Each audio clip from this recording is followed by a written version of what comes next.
Fernando Vargas Jr. March 4th. March 4th. In Puerto Rico. Yeah, that's a privilege, bro, to debut in Mexico and then your second fight, right? Second fight, in Puerto Rico, that's pretty big, man. It's going to get you ready for the atmosphere when things get back together. Definitely. How do you feel about that, having your fight like that? No, it's crazy. Just soaking everything in. This camp is definitely taking me to a whole nother level. I've matured as a human being. I've matured as a fighter. Just being around all these different champions. Castaño, you got Bohachuck, who's 18-0, 18 knockouts. You got Martin. You just got world-class training and world-class fighters, and that's what my dad was surrounding himself with, and I feel that's what's gonna take, myself to another level.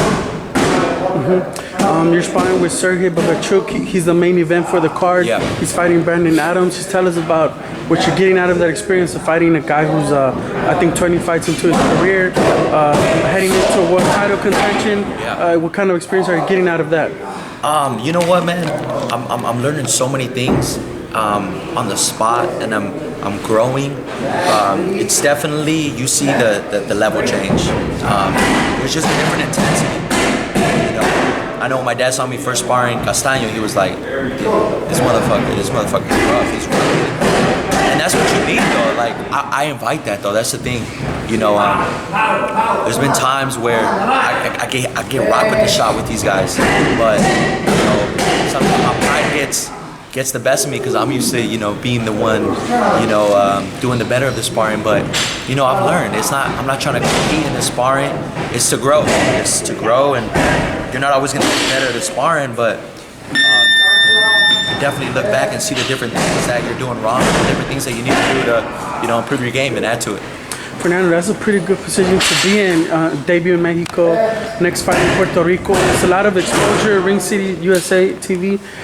Just talk to us about the growth of your son and how his career progress. Just 2 fights in, it's a lot going on. First, I want to thank Tommy Lawfer for helping us out. Big things. And getting us there. These great cards. I think it's a great move for my son, for him to be able to fight in Mexico, fight Puerto Rico, and be on CBS, right? NBC. And be on NBC. Did it like that. And, it's a lot for my son, honestly, because he didn't have a lot of amateur experience. He didn't have,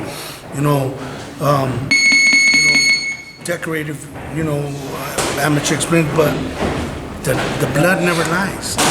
My jefe, Fernando Vargas, said, la sangre nunca miente. It's like, my son was the only Mexican basketball player on an all-black team when we were living back in California. When he was doing the traveling team, So it's just that athleticism, that Vargas blood is dope. And it's not a lie. I'm not gonna lie. Look at what I've done here, what I was been able to become the youngest champion in boxing history, and I beat 5 world champions, Jordi Marquez, Winky, Red Eye, Cortez, Castillo, and the 4 that beat me, they saying it was easy. Now, that being said, my kids have the athleticism, and Junior doesn't have a lot of fights. Junior had a lot of fights. He moves in there like he has over 100 amateur fights, and he does it. I'm proud of my son and how far he's come. He's really grown as a fighter. This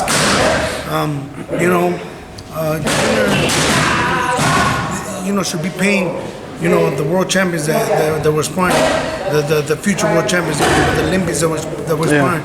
We should be paying them for the type of work. Because at the end of the day, that's going to better his game. He's going to be a better fighter for that. And so, I'm definitely proud of my son because he's picked it up a lot. And,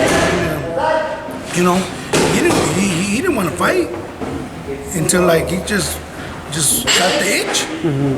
He got the itch, and then next you know, he's sparring dudes and knocking them down, and was that like this? How could he not though, knowing who your dad is? It's like I know, right? Yeah. But you know what's crazy? It was like just growing up, I was like, that's just what my pops does. I mean, I never had a desire for it, and everybody was like, are you gonna fight? Are you gonna fight? Are you gonna fight? Never had a desire for it. But like I said, my dad opened up a boxing gym. I just got in there. Just wanted to just do it as a sport. And my dad said I ended up falling in love with it. But let me tell you something. Boxing is not like any other sport because basketball you can depend on somebody. In basketball you can have an off night. You can't really have off nights in boxing, but look, this camp has definitely grown me. I'm learning things. You can't always beat a power puncher a certain way. You can't always beat a counter puncher a certain way. You got to fight them different ways. You got if they're counter punching, you have to box. If they're boxing, you got to kind of put a little bit of pressure. So it's definitely adding to my game. So I'm just excited for what the future holds. Like you said, boxing is like no other sport out there, and it also comes with a lot of politics. It's a good thing that they have you in their corner to guide them, especially like you said, your son didn't have the decorated amateur background or whatever. Your other son just debuted a model. He had a successful debut. He won.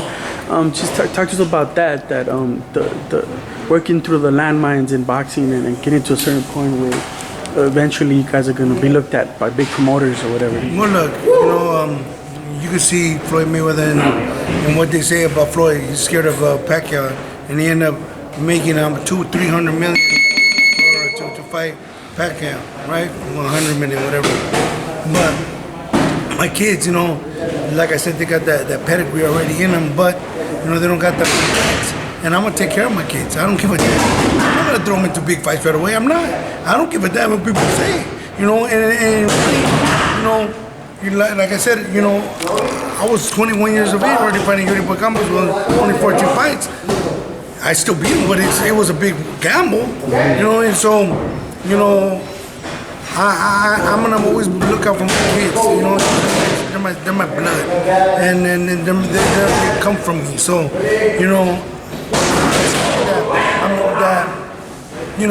maybe my team didn't take care of me as what they should, but I feel that I'm gonna be there for my kids and make sure that they take care of, that I take care of them, that they don't need to jump into big fights right away. You can build a fight, and make it later on. It'd be so much more. It gets much bigger. It can get much bigger at the end. Why?